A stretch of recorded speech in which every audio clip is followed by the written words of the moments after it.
시청자 여러분 안녕하십니까? VOA 뉴스투데이 시작합니다.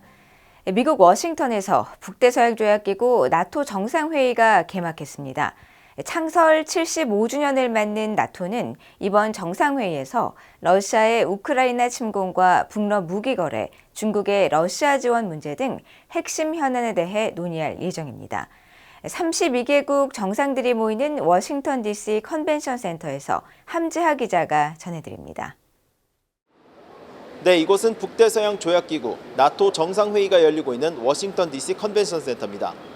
나토 정상회의는 9일인 오늘부터 11일까지 이곳 컨벤션 센터를 중심으로 멜론 오디토리움, 백악관 등에서 열립니다.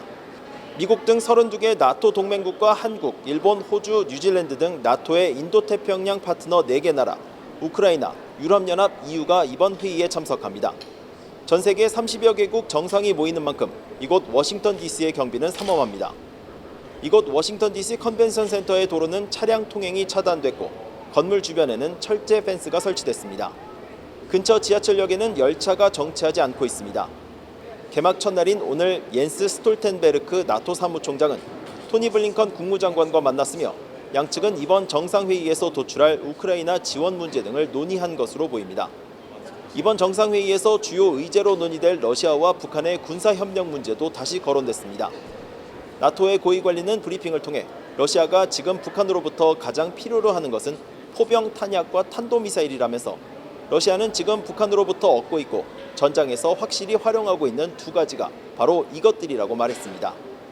또 우크라이나에 대한 한국의 살상무기 지원 검토와 관련한 질문에는 한국이 푸틴의 불법 침략으로부터 우크라이나의 방어 역량을 향상시킬 수 있다면 그것이 어떤 것이라도 따뜻한 환영을 받을 것이라고 밝혔습니다.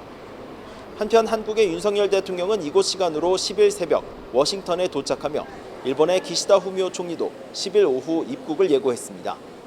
윤 대통령은 워싱턴 도착에 앞서 방문한 하와이 호놀룰루에서 동포 간담회를 통해 러시아와 북한은 유엔 안보리 결의를 정면으로 위반하는 군사 경제 협력에 나서면서 국제사회에 우려를 더하고 있다고 지적했습니다.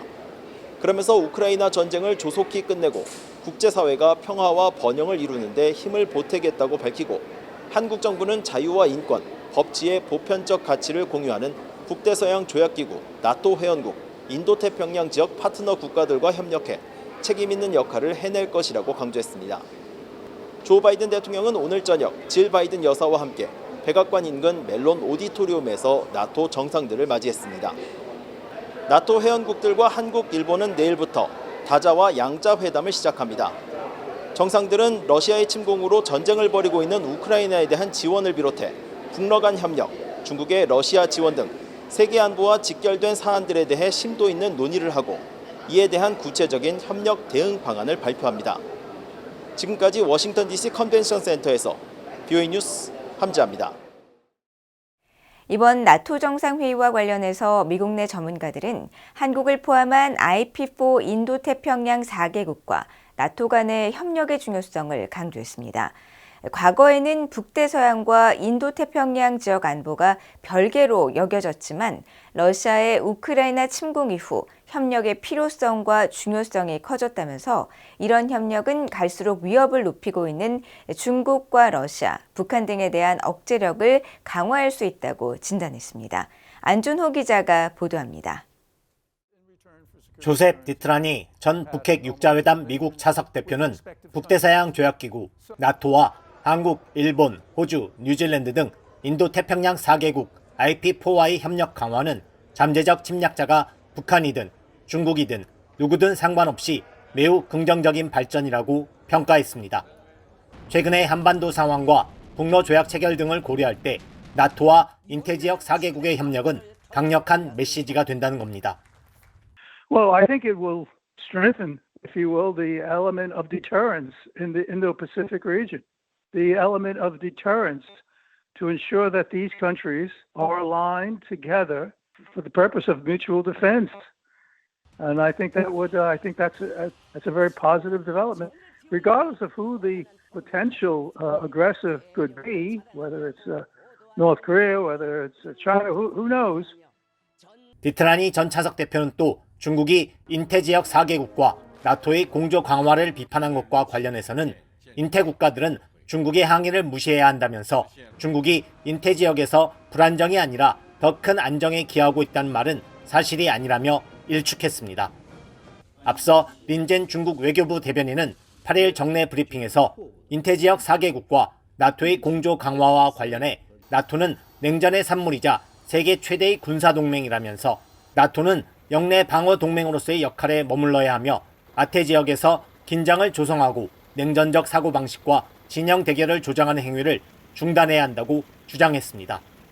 에반스 리비어 전 국무부 동아태 담당 수석 부차관보도 BOA에 한국, 일본 등 인도태평양 4개국은 나토 또 나토의 개별 회원국들과 협력을 강화해야 한다고 강조했습니다. 특히 러시아와 북한의 새로운 안보 협력은 한국, 일본, 미국의 안보에 중대한 영향을 미치며 러시아가 우크라이나에 대한 군사작전을 아시아 작전 지역으로 확대해 우크라이나 지원 조치를 취할 수 있는 한국과 일본, 미국을 효과적으로 위협하려는 것이 분명하다고 지적했습니다.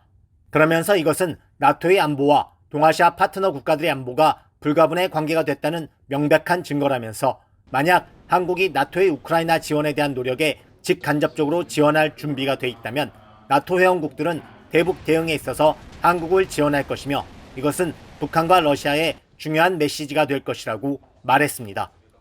제임스 프레지스톱 허드슨 연구소 선임 연구원도 나토와 IP4 국가들의 협력은 확실히 중국과 북한에 대한 억지력을 강화할 것이라고 밝혔습니다.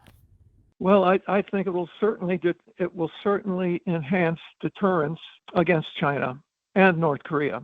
But this has been an evolving development, you know. If you look at the security strategies that have been announced by European allies as well as Japan, Korea, Australia, New Zealand, this is the third time the AP4 has met at the NATO summit.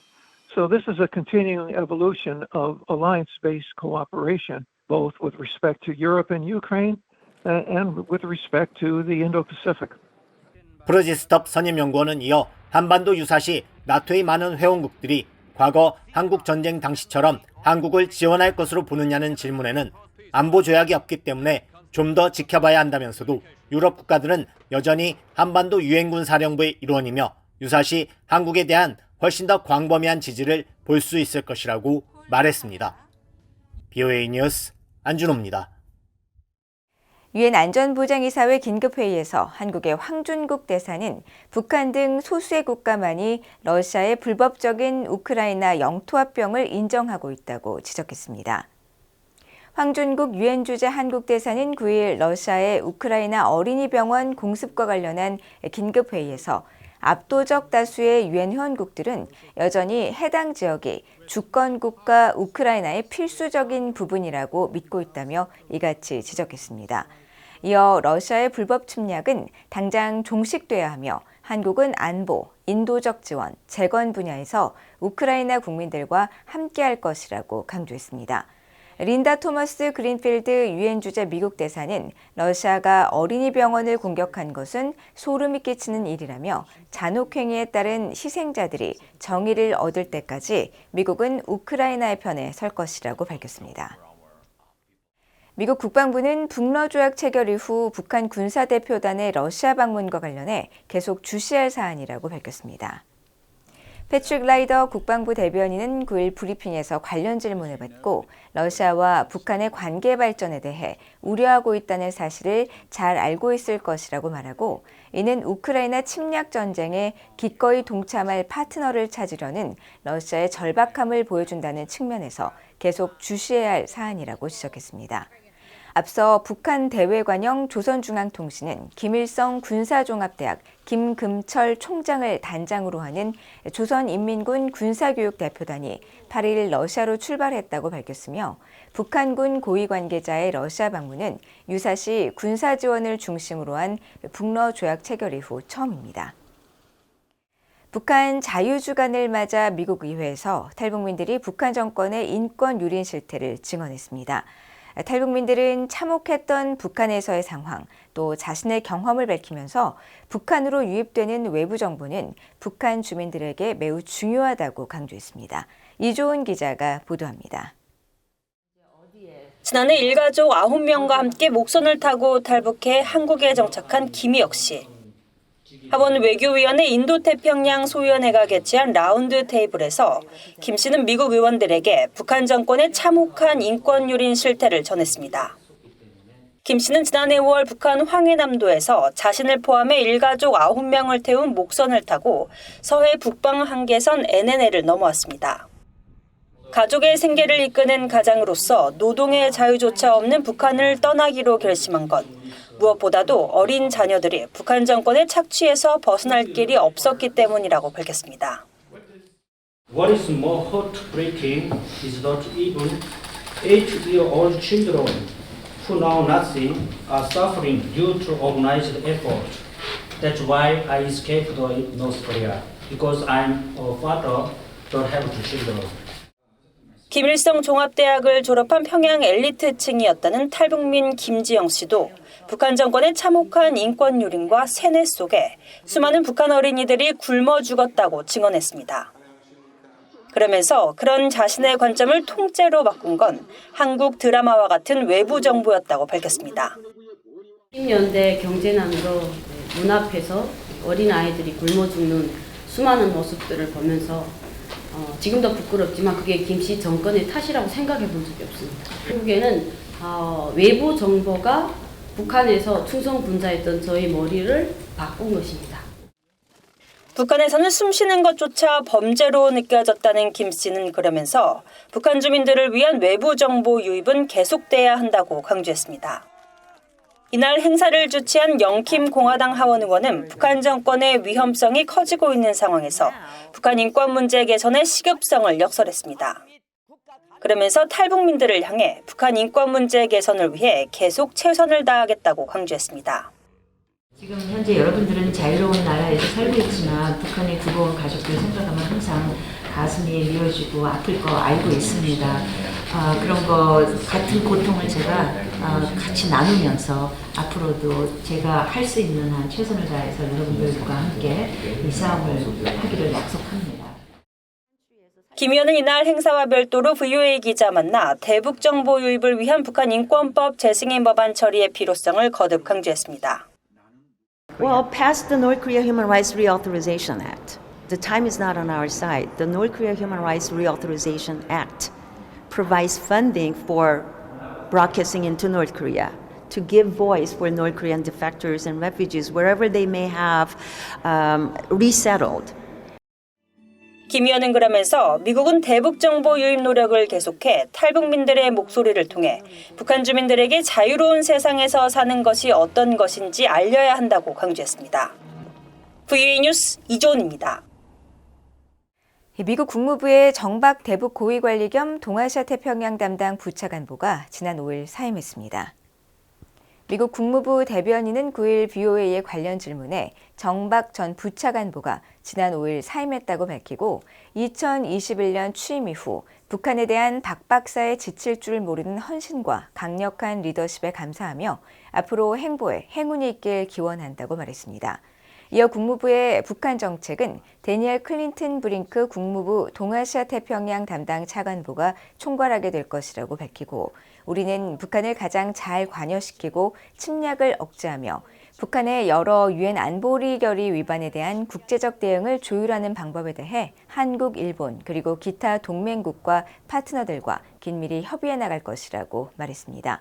매튜 밀러 국무부 대변인은 정례 브리핑에서도 이 같은 내용을 확인하면서 줄리 터너 북한 인권특사는 계속 수행하고 세스 베일리도 대북 특별 부대표 업무를 계속할 것이라고 밝혔습니다. 국제뉴스입니다. 윌리엄 번스 미국 중앙정보국 CIA 국장이 가자 전쟁 휴전 논의를 위해 이집트 카이로에 있다고 백악관이 밝혔습니다. 카이로에 도착한 번스 CIA 국장과 브렛 맥커크 중동 특사는 현지에서 이집트와 이스라엘, 요르단 특사 등과 회담을 가질 예정이라고 존 커비 백악관 국가안보소통보좌관은 8일 밝혔습니다. 커비 보좌관은 이어 아직 이스라엘과 하마스 양측 간 견해차가 남아있으며 우리는 할 수 있는 한 그 격차를 줄이기 위해 노력하고 있다고 말했습니다. 한편 이스라엘군은 8일 가자지구 전역과 레바논 남부의 헤스볼라 무장 세력에 공습을 가했으며 유엔 인도주의 업무 조정국은 성명을 통해 이스라엘이 공중과 육지, 바다에서 가자 지구의 많은 지역을 폭격하고 있고 이로 인해 추가적인 민간인 사상자와 기반시설 파괴가 발생하고 있다고 밝혔습니다. 러시아의 블라디미르 푸틴 대통령과 인도의 나렌드라 모디 인도 총리가 정상회담을 통해 양국 관계 주요 관심사와 우크라이나 전쟁 등 국제 현안을 논의했습니다. 타스와 스푸트니크 통신 등 현지 매체들에 따르면 푸틴 대통령은 9일 러시아 크렘린궁에서 모디 총리를 만나 양국 수교 77주년을 강조하면서 양국 관계는 특별한 전략적 파트너십의 성격을 띈다고 말하고 이어 러시아, 인도의 무역, 경제관계 발전에 특별한 관심을 기울이고 있다고 밝혔습니다. 또 평화적 수단을 포함한 우크라이나 위기 해결 방법을 찾으려는 노력 등 가장 시급한 문제들에 관심을 기울여줘서 감사하다고 말했습니다.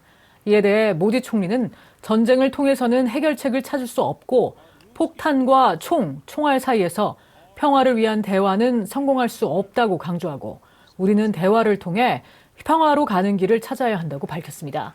이어 우리 다음 세대의 더 밝은 미래를 위해 평화가 가장 필요하다고 말해왔다면서 무고한 어린이들이 죽을 때 가슴이 아프고 그 고통은 참을 수가 없다고 밝혔습니다. 모디 총리의 이 같은 발언은 전날 러시아가 우크라이나 주요 도시들의 대규모 공습을 단행한 가운데 수도 크이우의 어린이 병원 등이 피해를 입었다고 현지 당국이 밝힌 가운데 나왔습니다. 러시아는 2022년 2월 우크라이나 전면 침공 이후 서방 제재로 에너지 수출길이 막히면서 인도에 저가로 석유를 공급해 에너지 경제 협력을 강화한 상황이며 이날 회담에 앞서 두 정상은 러시아 박람 회장의 원자력 기술 전시관을 함께 둘러봤습니다. 한편 푸틴 대통령은 전날인 8일 마수드 페제시키안 이란 대통령 당선인과 전화통화를 했으며 페제시키안 당선인에게 대통령 선거 승리를 축하하고 그의 모든 성공을 기원했다고 러시아 크렘린궁이 밝혔습니다.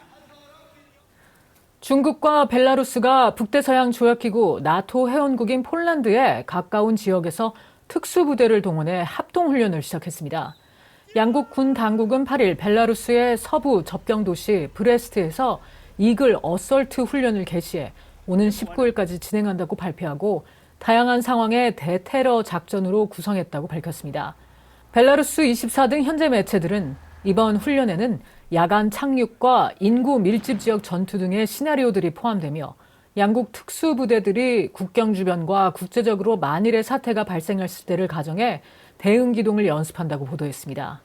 이번 훈련은 벨라루스가 지난 4일 중국과 러시아가 주도하는 상하이 협력기구 SCO의 정식 회원국으로 가입한 지 나흘 만에 시작된 것이며 훈련이 진행 중인 브레스트는 폴란드 수도 바르샤바에서 동쪽으로 약 200km 떨어진 곳이고 우크라이나의 북부 국경과의 거리도 약 50km에 불과합니다.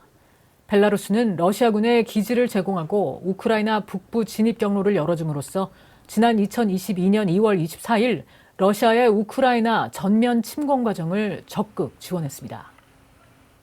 타이완의 라이칭더 총통이 타이완 중부 공군 기지를 방문해 역사에서 작은 군대가 더 큰 군대를 이긴 사례가 많다며 장병들을 격려했습니다.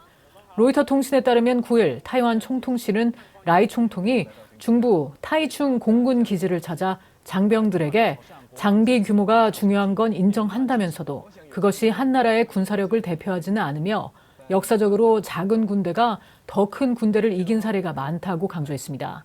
라이 총통의 이번 군부대 방문은 타이완 국방부가 오는 22일부터 진행하는 연례 합동 군사훈련 한광 40호를 앞두고 이뤄졌습니다. 한편 중국은 거의 매일 타이완 주변에서 무력 시위를 펼치고 있으며 지난 5월에는 라이 총통 취임 사흘 만에 타이완을 포위하고 군사훈련을 진행했습니다. 지금까지 국제뉴스였습니다. 이상으로 BOA 뉴스투데이를 모두 마칩니다. 시청해주신 여러분 고맙습니다.